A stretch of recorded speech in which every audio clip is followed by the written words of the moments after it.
All right. So let's look at the solution to this, and then we're going to look at a couple other things, and we're going to do a little bit of programming, and then I'm going to give you a programming assignment. Okay, what am I doing? Oh, here. All right, so let's look at the answer of this thing. So 2.4 gigahertz, we need to turn that into hertz, because hertz would be give us the basis in seconds. All right, so we're going to do 2.4 hertz. How many megahertz is that? It's 2,400 megahertz, right?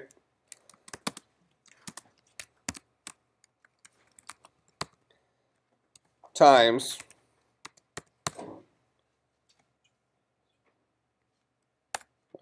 times 1,000 would be 2 kilohertz times 1,000 would be that. How many zeros is that? 3 zeros. Huh? Oh, I just threw more zeros. Yeah, that makes a lot of sense, doesn't it? Yes. 12. On swing. Are you serious? All right. I hate all of you. I'm at 4. I beat my previous record. All right. No, Flappy Birds. Getting 12 and that's nothing. 12 in Swing Copter is. I got 171 in Flappy Birds. I know. Seriously, that game was easy. Comparatively, Swing Copter is ridiculous. Okay, so now we have our frequency in hertz. And if you remember, frequency is equal to 1 over the period, right? So that means we have, is that right? There. Is equal to 1 over the period. So we multiply through.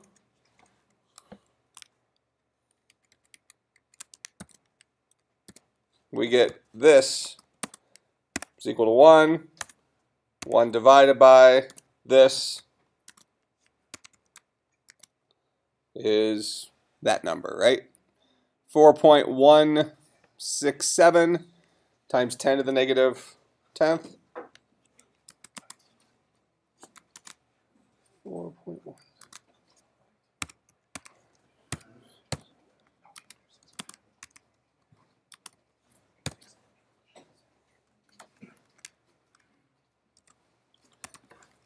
Which comes out to 0.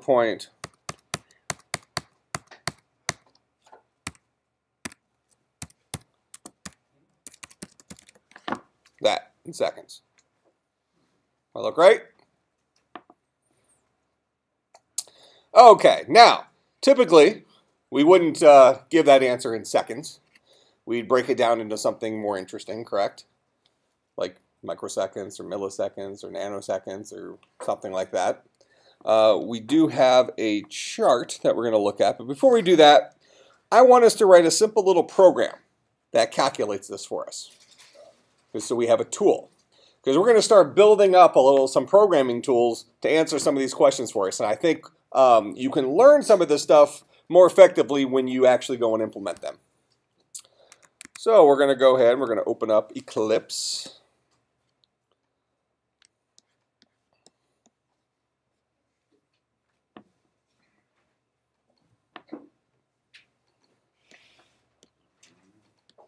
So is your res hall thing working? Yeah. Like you can actually do things? On the internet?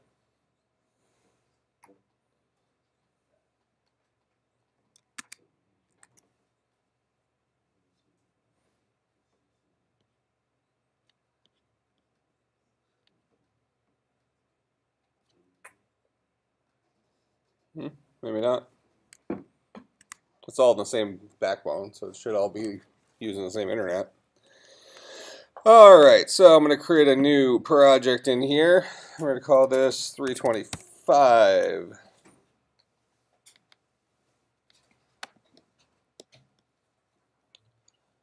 Create a new class.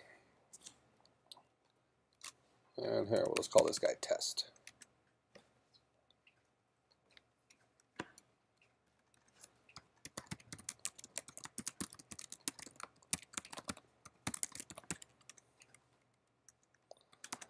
Okay. Now, what we probably want to do is we want to go ahead and we want to write the necessary code to produce the answer we just had. So we're going to start off by hard coding in the variables. So we're going to create a double frequency is equal to 2.4. Now, we happen to know that's in gigahertz, but we're going to have to do some conversion stuff for a more generic solution, and we'll look at that here in a second. Along with a chart we're going to incorporate into this for converting between milliseconds and nanoseconds and all that stuff. So our little implementation is going to teach us how to do all that stuff. But we'll at least do the math at first. So we're going to say frequency is 2.4. We know that's in gigahertz. So we're going to convert that to hertz. That's 2.4 times 1,000, which gets us to megahertz, times 1,000, which gets us to hertz, times 1,000, or I'm sorry, which gets us to kilohertz, times 1,000, which gets us to hertz. All right, so now we have our frequency should hold the correct value. Then we're going to say double period is equal to 1 divided by frequency. Just like in the old French, frequence. All right, frequency. Why can't I spell these? Semicolon. I know. I just want to. I need to shorten it. Yeah. All right. And I'm actually going to make this 1.0, just so it doesn't have any problems with decimal places. And then we're going to go ahead and spit that out.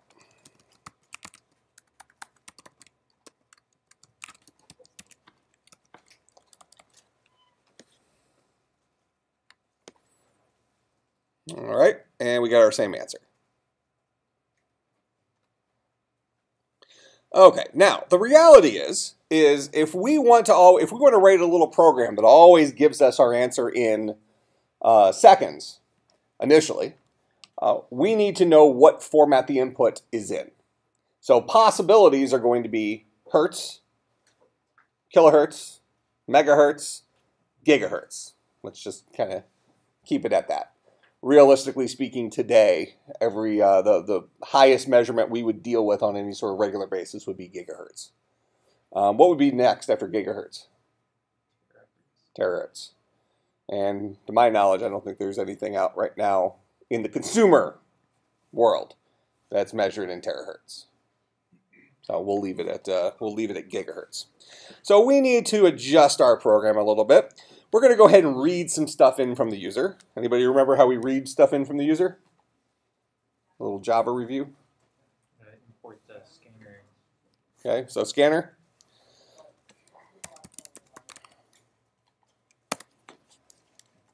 Actually, here we're gonna do this in a little bit of an object-oriented manner. So I'm going to create a new class. We're going to call this guy converter. I want to have two different converters. Actually, no, converter will be good. Actually, it's going to be really good. All right, so we have converter.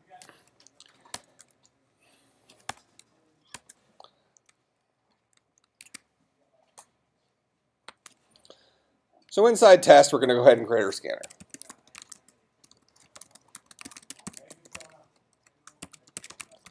And we're going to use standard input system.in. Okay, and it's yelling at us, so we need to import java.util. So now we have our scanner. So we're going to go ahead and prompt them. We're going to say system.out.println, we'll say print. Please enter a frequency.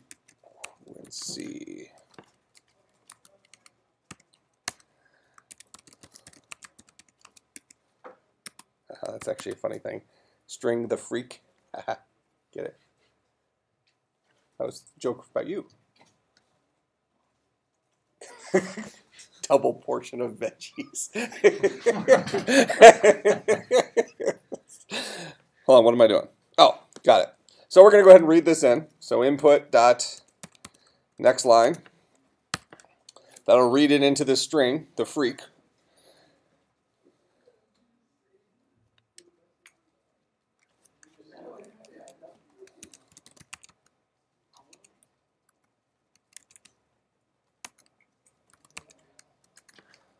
Actually, this is probably something you guys haven't necessarily seen, but probably assumed existed.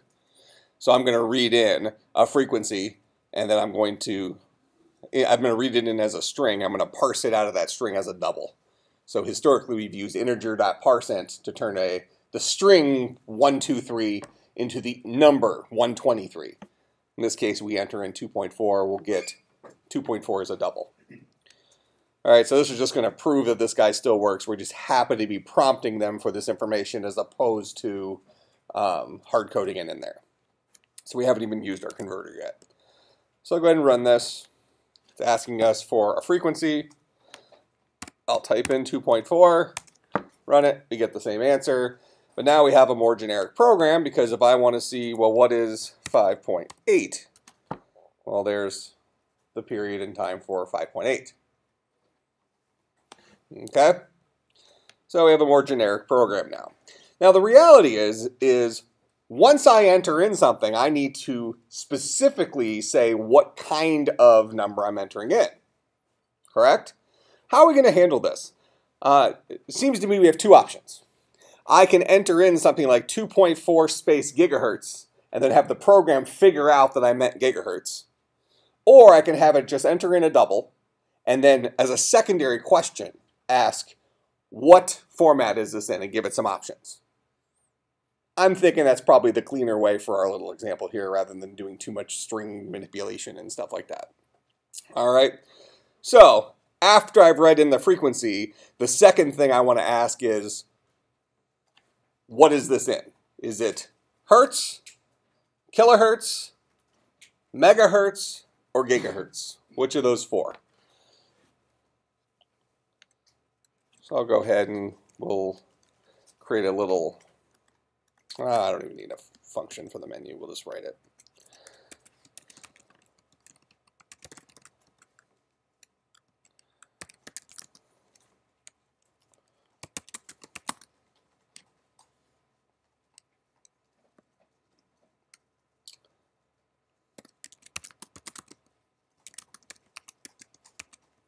What is the base of this frequency? I wonder what I clicked there. It's not happy.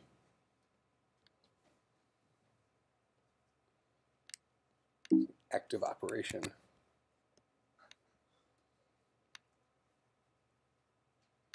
Aha, I beat you. All right.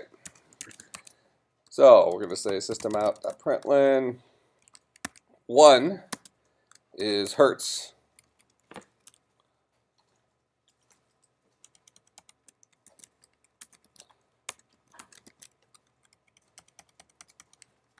Two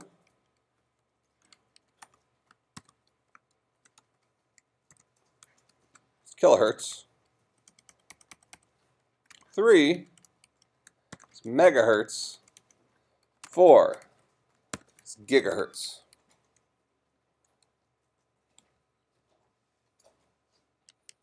Okay, so we'll read in the frequency first. So I got to put that variable back up here for frequency. So we'll read that in. Next, we're reading in the option.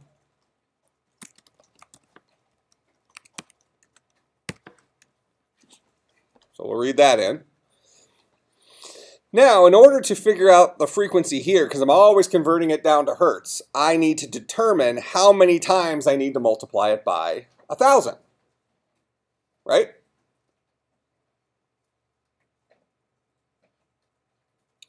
So what I'm going to do is I'm going to not multiply it by 1,000 at all yet. And I'm just going to give myself a base value. Double freak is equal to the double value of whatever was passed in for the freak. Now I need to figure out how many times do I need to multiply freak by 1,000 to match up to whatever they said it was in. What if they said it was in hertz? Do I need to do anything to freak, or is it already in hertz? If they said, here's 2400 is my frequency, and it's already in hertz, I don't need to modify it at all, correct? My goal is to get it to a base of hertz. So if it's a 1, I don't need to do anything. What if it's a 2? Multiply it by 1,000 one time. What if it's a 3? Multiply it by 1,000 two times. What is a 4? Multiply it by 1,000 3 times. So is it fair to say I need to multiply it by 1,000, whatever they entered, minus 1 times? Okay, so I'm going to get int option, integer dot parseInt of the option. So now I have the integer version of that string. And then I'm going to say for int I is equal to 0, I is less than, actually, we can just start off at 1. And say I is less than option, I plus plus. And then freak is equal to freak times 1,000. So since I started off at 1, we don't need to go to the minus 1. So if option was 1, we start I off at 1. Is 1 less than 1? It's not. So we wouldn't even do the math once. So after this loop, freak should be equal to the correct value. Then we calculate our period and spit our period out. So let's go ahead and run this. Please enter the frequency, 2.4. Now it's going to ask us what's the base of that. We're going to say that was in gigahertz, so I'll put in a 4, and there's my answer.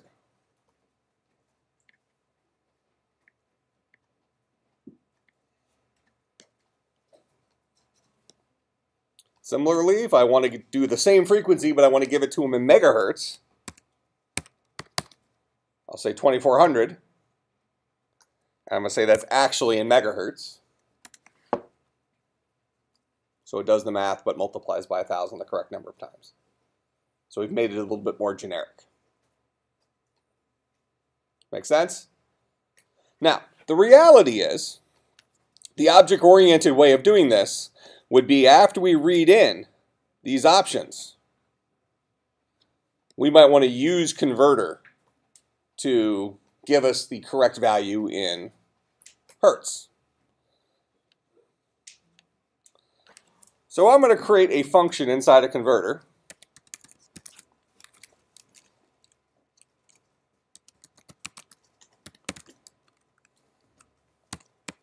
called getHertz.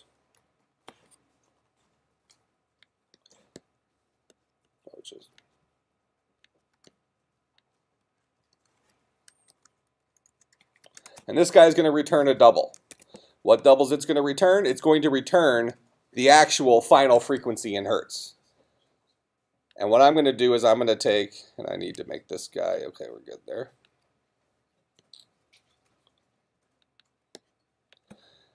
So I'm going to take our entire menu here. I'm going to move it out of test, put it into converter. I need to give myself the scanner again.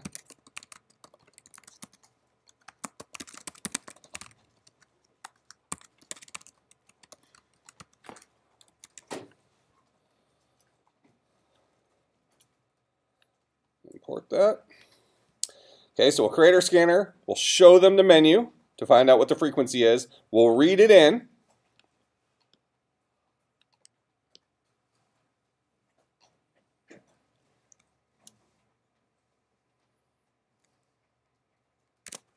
Take all that stuff out of there.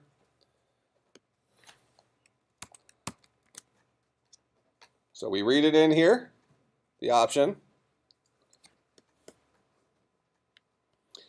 Now when I have get hertz, I need to pass this guy a double called the frequency.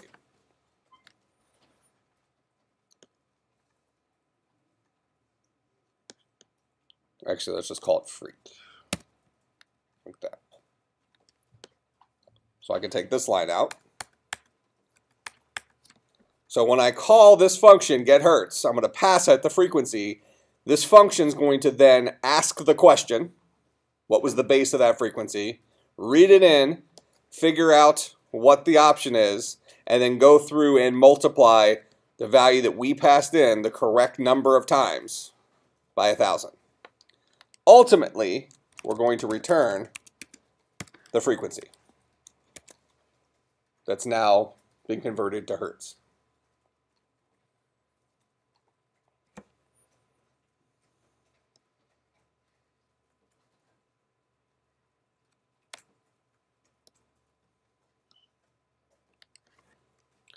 So what we're going to say here is double freak is equal to,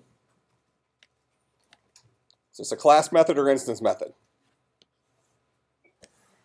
Don't miss this.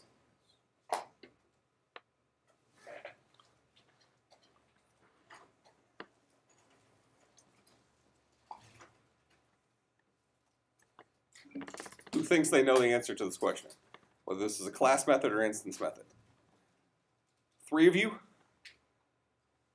4 1/4? 5?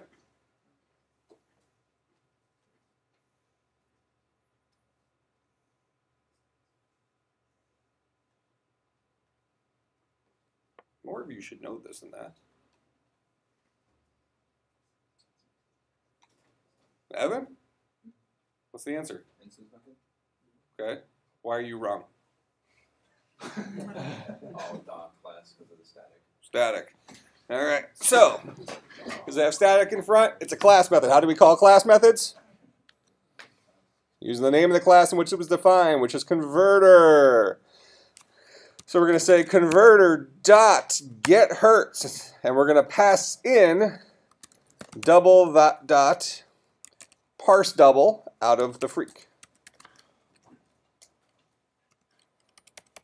All right, so here's the string we read in, the frequency.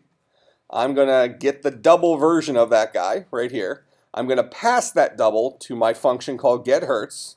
What does get hertz do? It receives that value as a double. It creates a scanner, shows them the menu, reads in the option, multiplies frequency by 1,000 the correct number of times, ultimately returns the frequency as hertz. So I get that right here, and then I do the rest of my math. So this does the same thing as before, functionally, but now we've encapsulated it inside of another object. So we run this, enter your frequency, 2.4, what's the base? It's in gigahertz, and there's my answer. Make sense? Okay, so we have a starting point for our converter that takes in a frequency and gives us the period.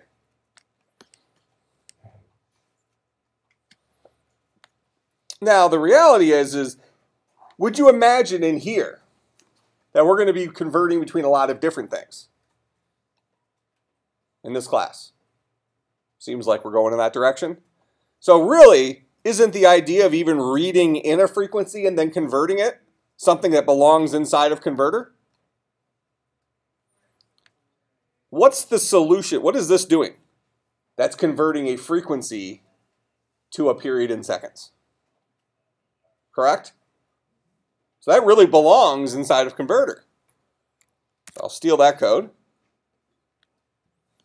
Let's go inside a converter. Let's create another function.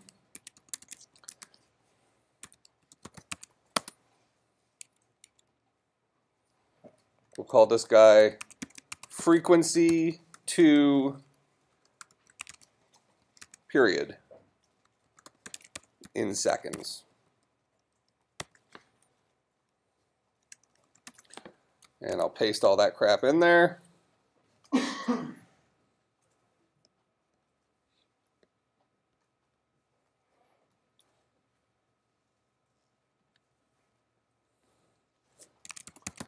In the end, we're going to return the period instead of printing it out here. Okay, so now I have two functions inside a converter. One that can take in a frequency and figures out the hertz based on what the base was. And another one that can convert a frequency to a period in seconds where we actually prompt them for the frequency in there. So all the prompting, everything happens inside a converter. So what does main look like then? This is proper object-oriented programming. Main becomes just a checklist, step-by-step instructions for your actual algorithm. So what am I doing here? I'm going to say system.out.println converter.frequency to period in seconds. So that's my entire program now. One line of code, because all the nasty stuff is hidden behind the converter object. Go ahead and run that, enter my frequency, 2.4, it's in gigahertz, and there's my answer. All right, questions about that? So now we have a starting point for our own converter. All right, let's jump back over here.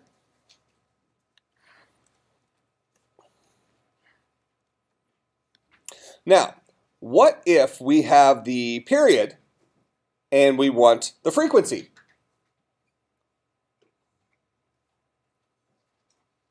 Well, frequency is equal to 1 over period in seconds. So exact same formula, we're just solving for a different variable in that formula, right? Well, how would I write that code? Well, I'd probably go into converter. I create another function called period in seconds to frequency, right?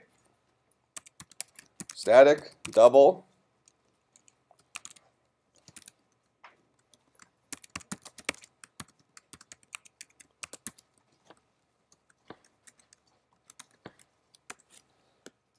all right, and this guy's going to read in a period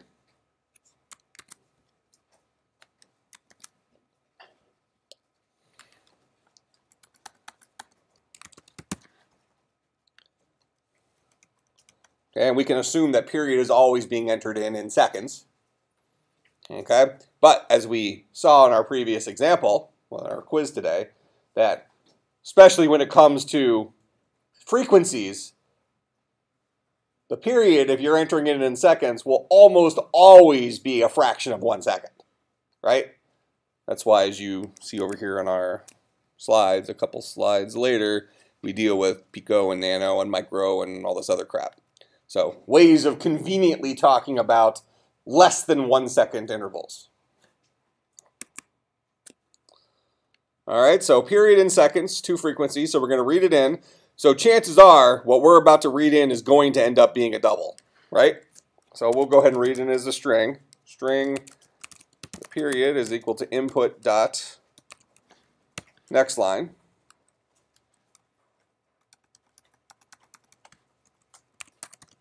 Actually show you a little shortcut here. We've been converting everything back to doubles anyways, right? So one of the nice things about Scanner is we can read something in from the user as a primitive type in one fell swoop. So instead of storing this thing as a string, we're going to say double the period is equal to input dot next double. That essentially reads in the next line and then calls double dot parse double on it. Reads it in as a string and then parses it into a double. So it does it all in one line. All right, so now we have the period in seconds as a double. Now we want our frequency. Well, how do I solve for the frequency? Here's our set here. Frequency is equal to 1 over period in seconds. So isn't this return 1.0 divided by the period? And that'll be our period in seconds for a given frequency. Well, I'm sorry. That'll be the frequency associated with the period in seconds.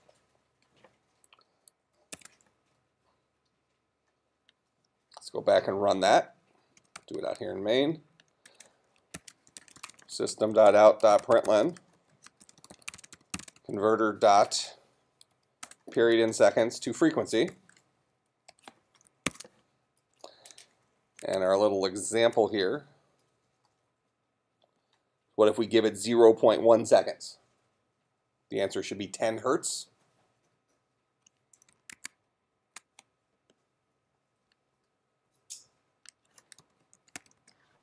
So there's our 10 hertz.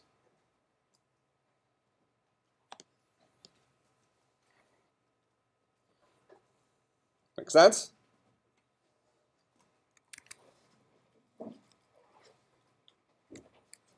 Now, one thing I want us to consider here, and I'm actually curious. How many of you, long term, the answer should be this is the better way of learning it. How many of you feel that you have a better understanding for this conversion process after seeing a programmatic implementation of it rather than just looking at the math version of it? When we look at stuff like this, it's not that this is a hard problem, right? I mean, as far as your, algebra problems go, this is not, in the big scheme of things, overly difficult. But the second we start seeing math stuff like this, we're in a whole different world of problem solving, correct? Programming has its own world of problem solving. They're both the same. We're doing the same crap with both of them.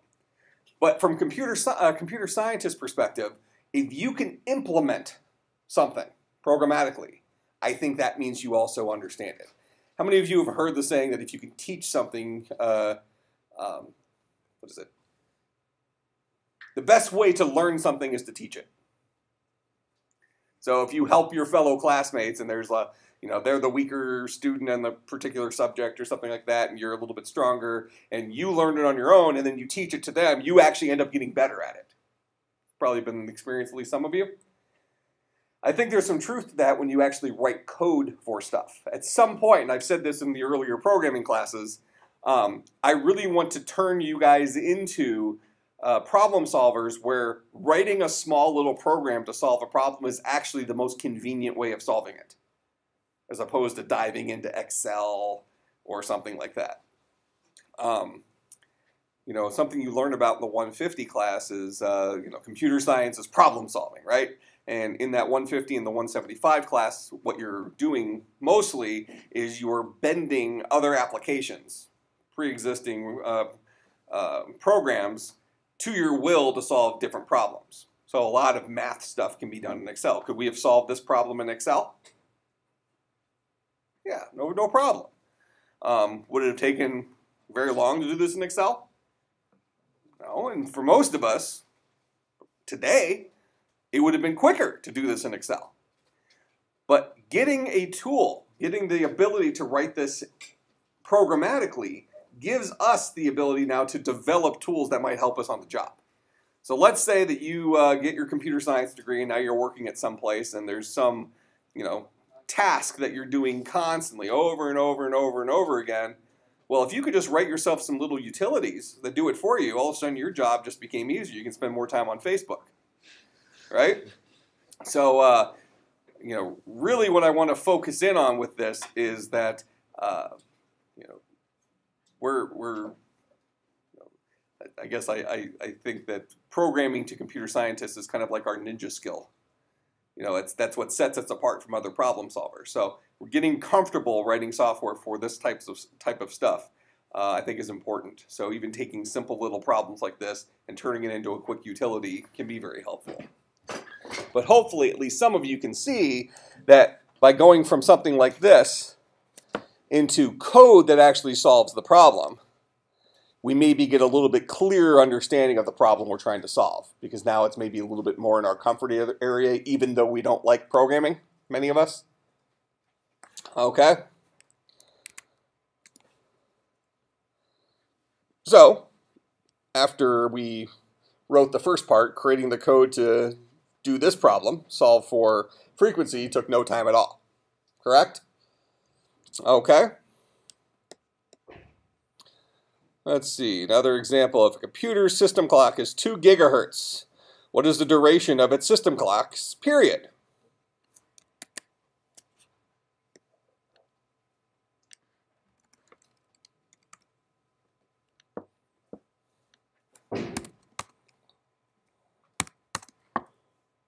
(5.0) times 10 to the negative 10. Is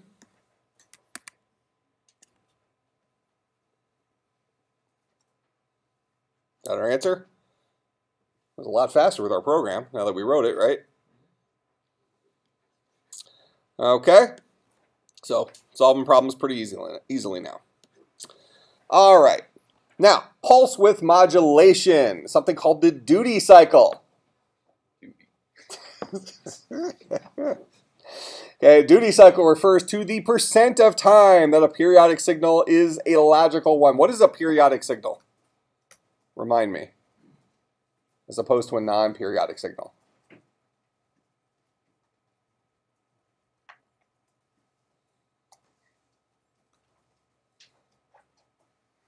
Maybe, Evan, could you sing us a periodic signal? No? What's a periodic signal?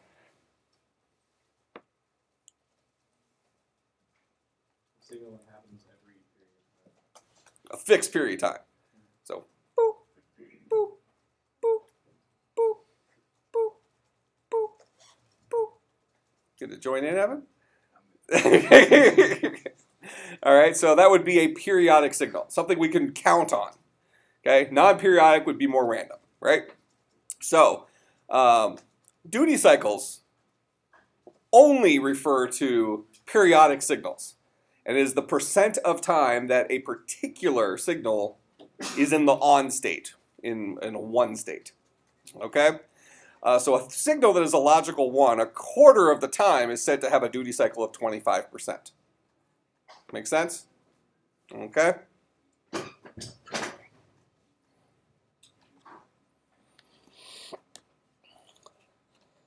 So, duty cycle is equal to logical one pulse duration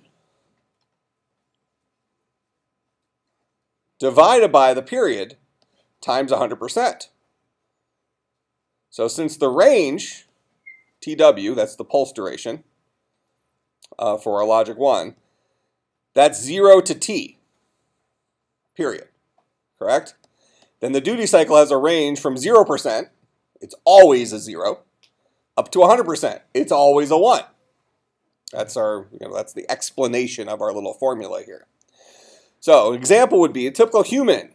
The typical human eye cannot detect a light flashing on and off at frequencies above 40 hertz. Some of us can, but a lot of us can't. In fact, actually, if you look up at the lights, how many of you can see the lights flickering? Nobody? Nobody can see. Well, you're not even looking up. Did you look up? You gotta look up the lit lights. You're never gonna see these flicker. All right, so for example, fluorescent lights flicker at a low frequency, around 60 hertz, which most people cannot see. Some people can detect higher frequencies and are sensitive to what they correctly perceive as the flashing of fluorescent lights. So like some people say they don't like working under fluorescent lights. They get headaches, something like that. For higher frequencies, a periodic pulse train sent to a light appears to the human eye to simply be dimmer than the same light sent at a constant logic of 1. So if there was just strict power going to these lights, no modulation at all, they would be brighter than we perceive them to be right now. Because these lights are flicking on and off. There's a frequency that these are operating at. Okay? And we see them as being on all the time, but they're dimmer than they would be if they were actually on all the time. But because our eye can only perceive up to a certain frequency, we don't actually see them going on, off, on, off, on, off. All right. So this is actually an interesting technique for LEDs. If we were to build a little machine, at some point we're going to start messing around with Arduinos. It's a computer on a circuit board, and we'll write some software for those. And one thing we might do is we might attach an LED to it, a single diode, single light. So for higher frequencies, a periodic pulse train sent to a light appears to the human eye simply being dimmer than the same light sent at a constant logic 1. This technique can be used to dim light-emitting diodes, devices that respond to only logical 1s or logical 0s. So they're not like these guys. The brightness of the LED with respect to the full on state is equivalent to the duty cycle. For example, to make an LED shine half as bright as it would with a constant logic 1 sent to it, the duty cycle should be 50%. So we're sending a 1 half the time. So if we have a period of 10 seconds, every other second we're sending in a 1. That make sense? And it holds that for that 1 second. And actually, we would definitely be able to see that flashing. That would be kind of Christmas light type stuff. If we had a 10-second period, we'll pick that one up. All right.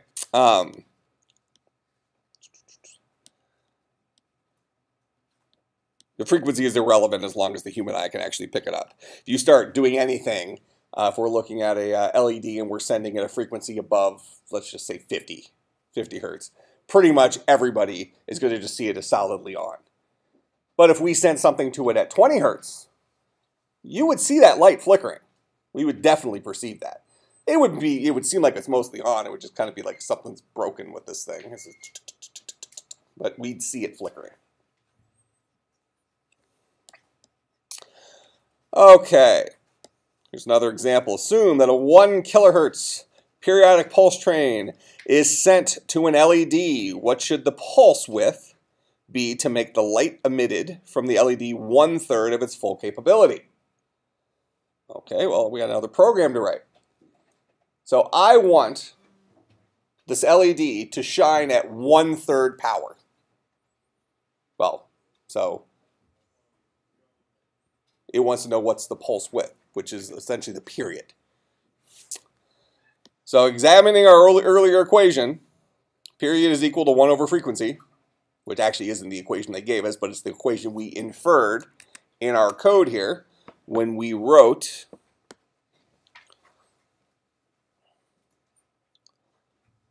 frequency to period in seconds. Right here. Period is equal to 1 over frequency. Okay, so we inferred that formula. Period is equal to 1 over frequency. So if we have a 1 kilohertz periodic pulse, which is 1,000 hertz. 1 over 1,000 is a period of 0.001. But we want this guy at 33%. So to determine the pulse width, solve equation 1.2 for TW. Then substitute the values for the period and the duty cycle. So what's the duty cycle? The duty cycle is TW over T times 100%.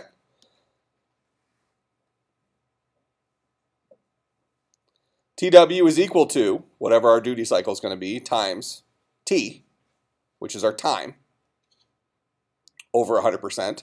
TW is equal to, here's our time, 0.001 seconds. That's what we calculated up here, is that's our period, times 0.33, because we want it at 1/3 power, which gives us 0.00033 seconds, or 330 microseconds, which we'll see here on the next slide. We're about to write some converters for that. Okay, so if we used a duty cycle, we used a duty cycle of 330 microseconds for an LED, well, for we'll say it's an LED, with a frequency of 1,000 hertz or 1 kilohertz, we can then produce 1/3 light. Make sense? Okay. Now, how would we write the code to do this?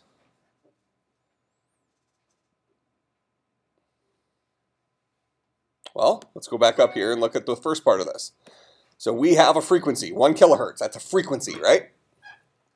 Okay, we've already read in frequencies. You kind of know what that means. We also already have the code written to convert a frequency down to hertz. Notice that every single time we're dealing with frequencies here, we're always going back to hertz. We don't have to, but it's easy, at least at this point, for us to always think of things in terms of seconds. Hertz is the frequency equivalent to a second. Okay?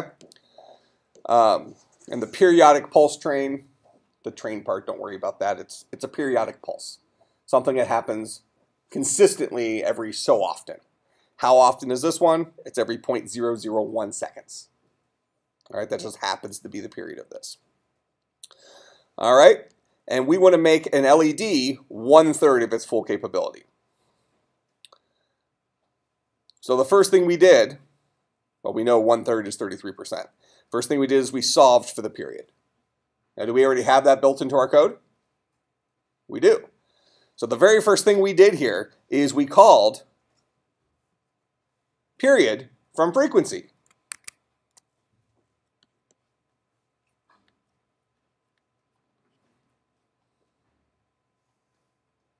So frequency to period in seconds.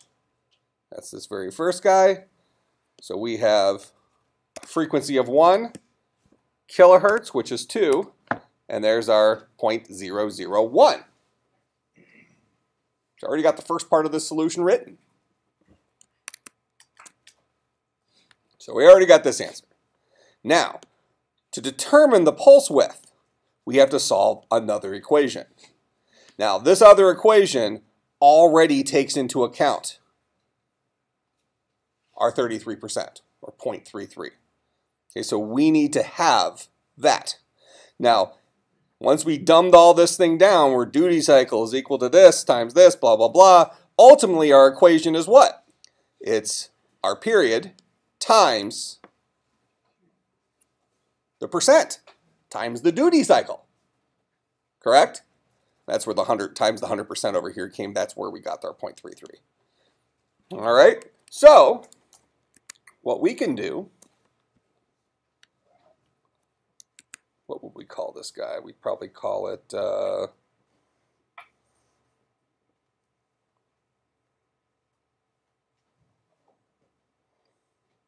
period pulse width. Yeah, sounds reasonable.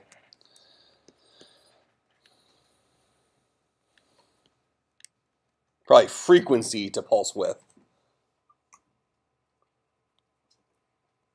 because that's part of that. We're going to be calculating the period if we want to do the whole thing. So we'll say static double frequency to pulse width. All right, the very first thing we're going to do is we're going to create our scanner. I know I'm doing that over and over again, but just deal. Okay, we're going to enter our frequency. We'll read in our frequency, and then we'll convert our frequency always to hertz. So the exact same thing we did before.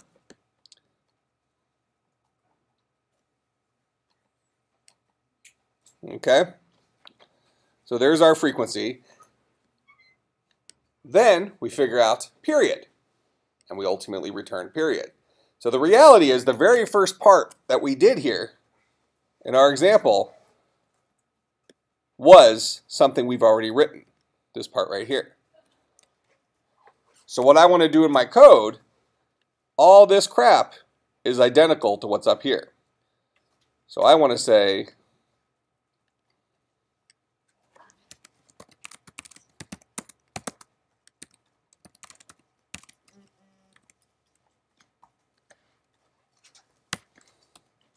period is equal to converter.frequency to period in seconds. So I'll call a function that I've already written. And that will ask for the frequency, find out what the frequency is in, get the Hertz version of that frequency, and ultimately give me the period. Okay, so really we just created, as of right now, a wrapper for a function that already exists. These two are synonyms for each other right now. Okay, but this guy's going to do a little bit more because we're ultimately getting a pulse width out of this guy. So after we get the period, we need to ask what we want the duty cycle to be.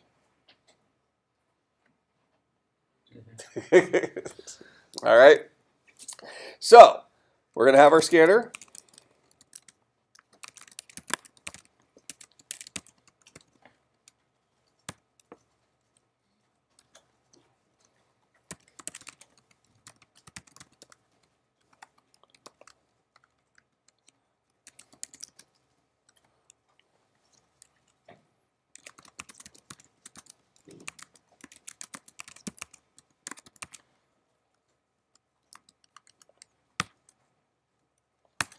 All right, so what is the duty cycle as a percentage? So we'll say double percent is equal to input dot next double.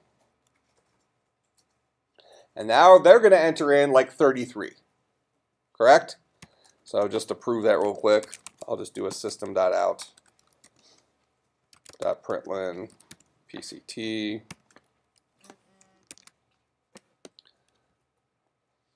And just for right now, I'm just going to return PCT, even though we're not solving the full problem yet, just so we don't have any errors in here. So we'll prove that we can read in that percentage, and then we'll just spit it back out to the screen.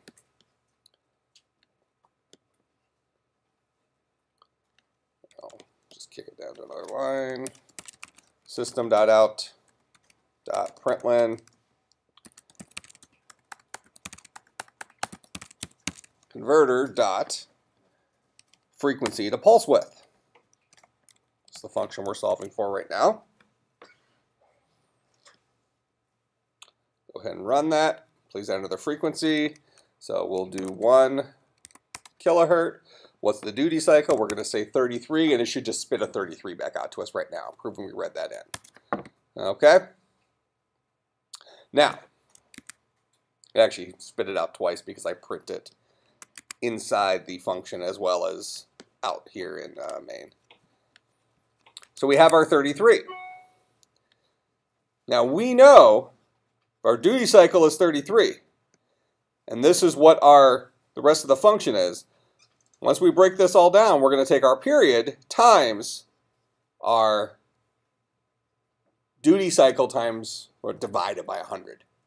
Right? That's where we get the 0.33 from.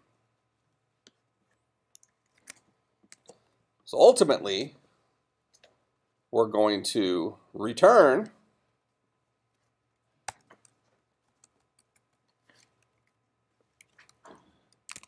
period times percent divided by 100.0.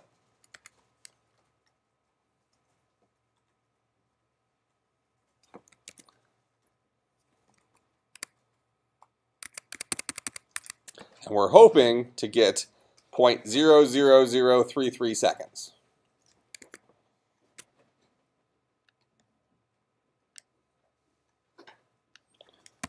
One kilohertz, 33. It's correct. 0.00033 seconds.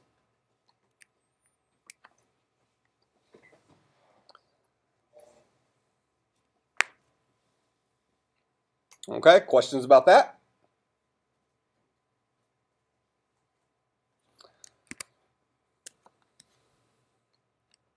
Now, it would be really helpful for us to be able to give these values in something else. So my answer, this last answer, was 3.3 times 10 to the negative fourth. If I look at this guy here, the couple of things that are close to that is we have milli, which is 10 to the negative third, and we have micro, which is 10 to the negative 6. So milli, 10 to the negative third, if we look at this, 3.3, how many milliseconds is that? 0.33 milliseconds. Move it over 1 decimal place. So it's 0.33 times 10 to the negative 3, right? And 10 to the negative 3 is milli. So now this would be 0.33 milliseconds. Sounds a little nicer than saying 3.3 times 10 to the negative 4th, right? Or even the 0.00033 seconds. 0.33 milliseconds. How else could we say it?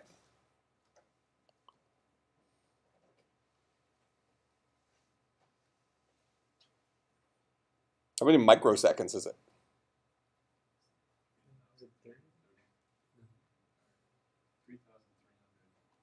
Okay, so we can go the other direction, right? So we need to do 2 more. 330. Right? 1, 2 to get us to negative 6. That's 330 microseconds. That's even better. Then we don't even have to say a decimal point, right? It's like legit. Okay, so it would be helpful for us to select what we want our output in. So, for our homework, we need to have a converter. I'll go ahead and get us started with it.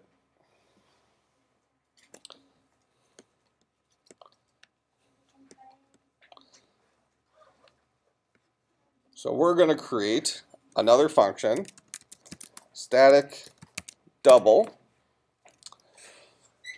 Let's see, let's do seconds to other. I think that's legit. Seconds to other.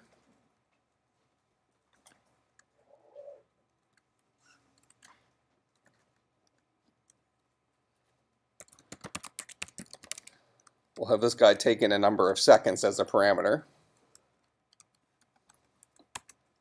And this guy should prompt the user for which other they want out of zeta, exa, peta,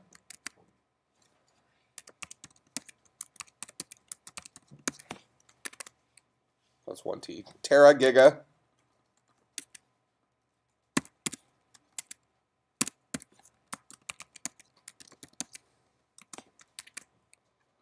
mega, kilo, milli, micro,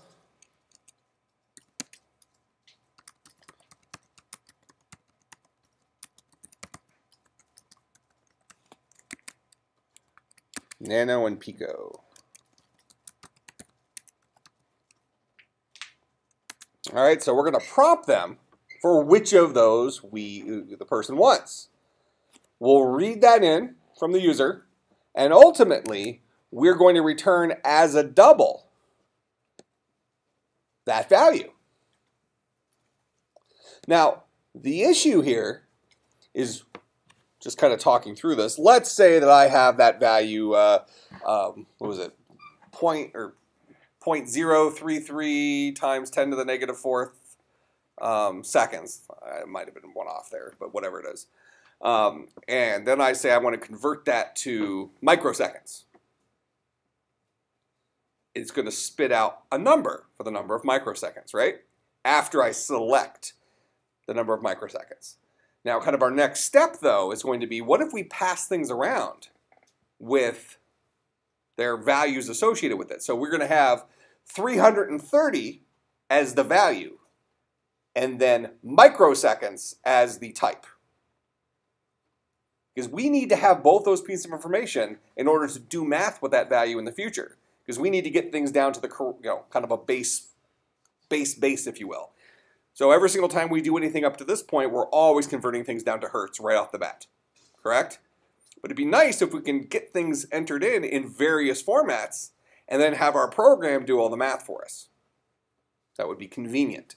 We're not going to deal with that right now. Right now, all we're going to do is we're going to pass in a number of seconds as a double into this function. We're going to prompt them for what they want to convert it to, and then we're going to spit out to the screen the number of seconds converted to that base. Make sense what I'm asking you to do? So what I'll do is I'll give you all the code from converter. And the code from test is nothing, right? Just your hello world program, just call in converter a couple places. Okay, but I'll give you all the code from converter. And your assignment is to expand that slightly.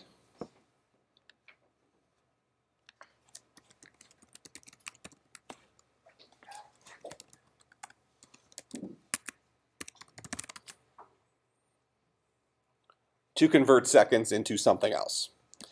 All right, so questions about that. And this is going to be due on Tuesday. I would say many of you can probably finish this in 20 minutes, something like that. I don't think it should be too bad of a problem, especially with the sample code I'm giving you. All right, questions, comments, concerns, bribes. All right, I'll see everybody on Tuesday.